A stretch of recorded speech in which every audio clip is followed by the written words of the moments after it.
अध्यक्ष महोदय, करोड़ युवा इस देश में है जिन्होंने सपना देखा था अच्छे दिनों का, रोजगार का, सस्ती पढ़ाई का, सस्ती दवाई का, लेकिन इस बजट को देखकर लगता है कि सरकार का सपना कुछ और ही है।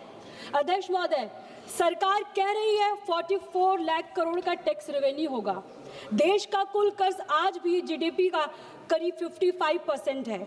इस कर्ज का ब्याज अकेले पूरे बजट का 26% खा जाता है, यानी हर 100 रुपये में से 26 रुपये तो सिर्फ पुराने कर्ज की ब्याज चुकाने के लिए चले जाते हैं।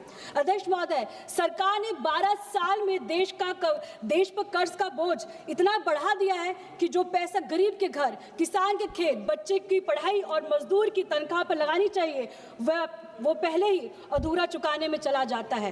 ये अमृत काल नहीं है, ये कर्ज काल चल रहा है। अध्यक्ष महोदय, लगता है कागजों पर बजट बहुत बड़ा है, लेकिन जनता के लिए जगह बहुत छोटी है। अध्यक्ष महोदय, ऊपर से बजट चमक रहा है, नीचे से घर का बटुआ फट रहा है। कागजों में तो सरप्लस लिखते हैं, लेकिन जिंदगी तो ईएमआई भरते भरते कट रहा है। कर्ज बढ़ता जा रहा है, बजट पीछे छूट रहा है, डेब्ट तो एसेट से तेज भाग रहा है। अध्यक्ष महोदय, ये कैसा अमृत काल है जहां आम हिंदुस्तानी का भविष्य गिरवा रखा जा रहा है।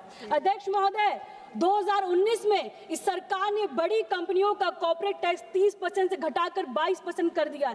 ये हर साल 1.5 लाख करोड़ की राहत मिली, लेकिन सवाल ये है ये पैसा कहां से रिकवर किया जा रहा है? मध्यम वर्ग से, किसान की जेब से, नौकर पेशी की सैलरी से। अब इनकम टैक्स कॉर्पोरेट टैक्स से ज्यादा हो गया। अध्यक्ष महोदय, यानी सैलरी पाने वाला आम इंसान, छोटा व्यापारी, वो ज्यादा टैक्स दे रहा है और बड़ी कंपनियां कम। तो थ्योरी ये थी कि कॉर्पोरेट को छूट दो तो वो आपको इन्वेस्ट करेंगे, जॉब्स आएंगी। 12 साल हो गए अध्यक्ष महोदय, जॉब्स भी नहीं मिली, इन्वेस्टमेंट भी नहीं हुआ, लेकिन कॉर्पोरेट का मुनाफा जरूर बढ़ गया। अध्यक्ष महोदय, माननीय अध्यक्ष महोदय, आज भारत का आम परिवार घर बनाने के लिए नहीं, बच्चों को पढ़ाने के लिए नहीं, रोटी के लिए कर्ज ले रहा है, इलाज के लिए कर्ज ले रहा है, शादी के लिए कर्ज ले रहा है और जिंदगी जीने के लिए कर्ज ले रहा है। जब कोई परिवार रोटी के लिए कर्ज लेता है अध्यक्ष महोदय, तो उसे विकास नहीं, विफलता कहते हैं। अध्यक्ष महोदय, मजदूर तो बढ़ी नहीं, लेकिन महंगाई बढ़ती रही और इसी कैची में आम परिवार कट रहा है।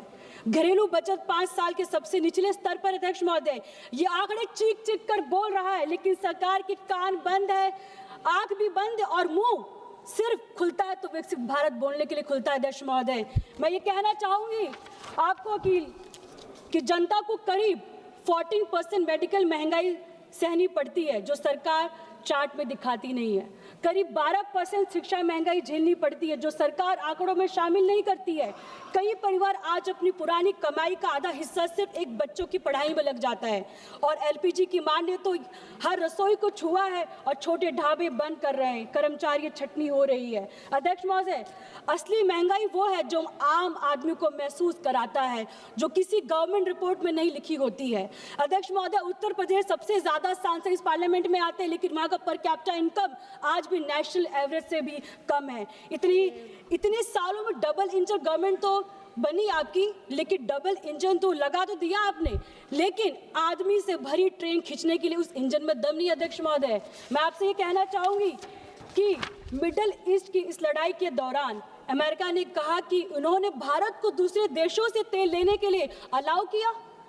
अलाउ ये सिर्फ शब्द नहीं अध्यक्ष महोदय, ये हमारी सॉवरेनिटी पर सवाल उठाता है। सबसे बड़ा सवाल है कि सरकार चुप क्यों रही।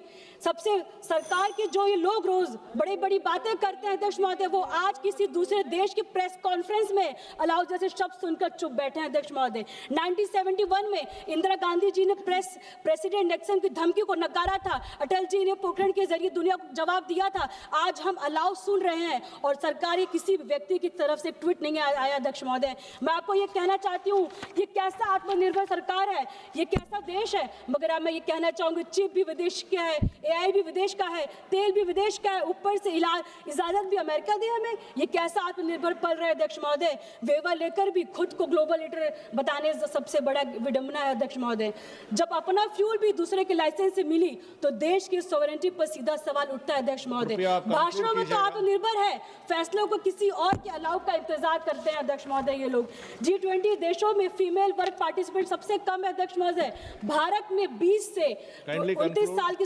18% महिलाएं पेड जॉब में है अध्यक्ष महोदय, और उत्तर प्रदेश में सिर्फ 9.8% है।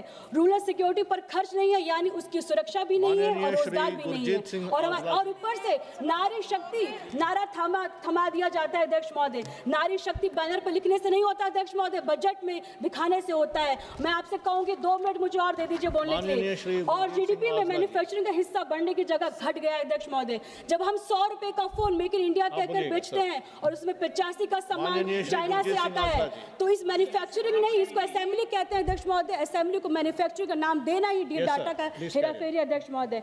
सेमीकंडक्टर मिशन 1.0 आया, 2.0 आया, अनाउंसमेंट हुआ, लेकिन आज भी हमारे स्मार्टफोन में की जो चिप है वो विदेश से आती है।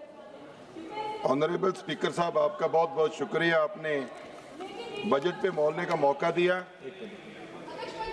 ये ज्यादा ही